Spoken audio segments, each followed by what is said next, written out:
आर्यन और सिया भाई बहन थे जो पहाड़ियों में एक छोटे से गांव में रहते थे। आर्यन बड़ा भाई बहुत ब्रेव था और हमेशा कुछ नया डिस्कवर करने के लिए एक्साइटेड रहता था। चलो सिया, आज कुछ नया ढूंढते हैं। सिया, जो पहले थोड़ा डरती थी, हमेशा अपने भाई के जोश से इंकरेज होकर उसके साथ चली जाती थी। ठीक है भैया, मैं भी चलती हूँ। वे हंसी मजाक, रहस्यों और एडवेंचर से भरा एक प्यारा सा बॉन्ड शेयर करते थे। उनके दिन आम के बगीचों में हाइड एंड सीक खेलने और अपने पुराने घर को एक्सप्लोर करने में बीतते थे। सिया देखो, मैं तुम्हें पकड़ लूंगा। नहीं भैया, तुम मुझे नहीं पकड़ पाओगे। एक शांत दोपहर, जब सूरज आसमान को ऑरेंज और पर्पल रंग रहा था, बच्चे अपने दादाजी के पास बैठे थे। दादाजी, क्या आपने कभी भूत देखा है? दादाजी हंसे। उनकी आंखें दूर के तारों की तरह चमक रही थीं।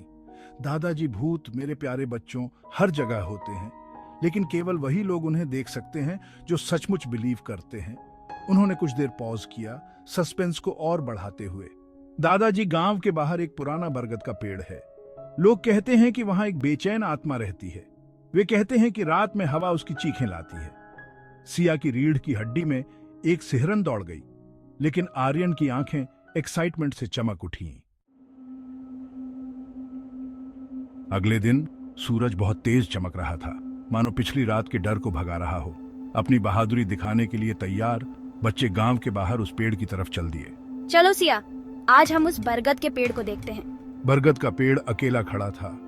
उसकी शाखाएं टेढ़ी मेढ़ी उंगलियों की तरह फैली हुई थीं, जो जमीन पर लंबी लंबी परछाइयां बना रही थी। हवा उसकी पत्तियों में सरसरा रही थी, जिससे एक फुसफुसाहट की आवाज आ रही थी जो उन्हें डरा रही थी। क्या तुमने सुना भैया? फुसफुसाहट तेज होती जा रही थी। बीच बीच में एक अजीब सी सिसकी की आवाज भी आ रही थी। डर उन्हें घेरने लगा था, लेकिन आर्यन अपनी बहादुरी को याद करते हुए गहरी सांस ली और आगे बढ़ा। घबराओ मत सिया, चलो देखते हैं ये आवाज कहाँ से आ रही है। आर्यन की आवाज थोड़ी डर के मारे कांप रही थी, पर उसने हिम्मत दिखाई। जैसे ही वे और करीब आए, उन्होंने पेड़ की जड़ में एक परछाई देखी। ये एक अजीब सी रोशनी में चमक रही थी।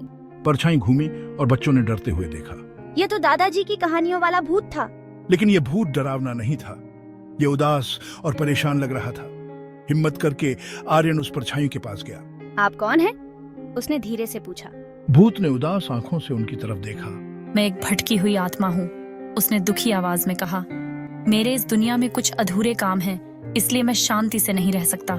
सिया, जिसका डर अब प्यार में बदल गया था, आगे बढ़ी। क्या हम आपकी मदद कर सकते हैं? उसने पूछा। भूत ने बताया कि वो एक ट्रैवलर था जो रास्ता भटक गया था और बरगद के नीचे मर गया था। मैंने एक दूर गांव में अपना परिवार छोड़ा था, एक ऐसा परिवार जो कभी नहीं जान पाया कि मेरे साथ क्या हुआ। उसकी आखिरी ख्वाहिश थी कि उसके परिवार को पता चले कि वो अब ठीक है। आर्यन और सिया भूत की कहानी से दुखी होकर उसकी मदद करने का फैसला किया। वे जानते थे कि यह आसान नहीं होगा, सफर लंबा और खतरनाक था, लेकिन वे ठान चुके थे कि वे उस भटकी हुई आत्मा को शांति दिलाएंगे। भूत के बताए रास्ते पर चलते हुए उन्होंने अपनी जर्नी शुरू की। उन्होंने अपने डर का सामना किया, घने जंगलों को पार किया और खतरनाक नदियों को पार किया। उनका हौसला कभी कम नहीं हुआ। उनकी मदद करने की चाहत उन्हें आगे बढ़ाती रही। आखिरकार कई दिनों की यात्रा के बाद वे उस भूत के गांव पहुंच गए। उन्होंने ट्रैवलर की कहानी उसके परिवार को सुनाई, जिससे उन्हें सालों की चिंता के बाद शांति मिली। जैसे ही वे बोले, भूत उनके पास आया। उसके चेहरे पर अब शांति थी। धन्यवाद, उसने भावुक होकर कहा। तुमने मुझे आजाद कर दिया। और इसके साथ ही वो गायब हो गया, पीछे एक हल्की गर्माहट छोड़कर। आर्यन और सिया अपने दिलों में खुशी के साथ घर वापस लौट आए। उन्होंने अपने डर पर जीत हासिल की और एक भटकी हुई आत्मा को शांति दिलाई।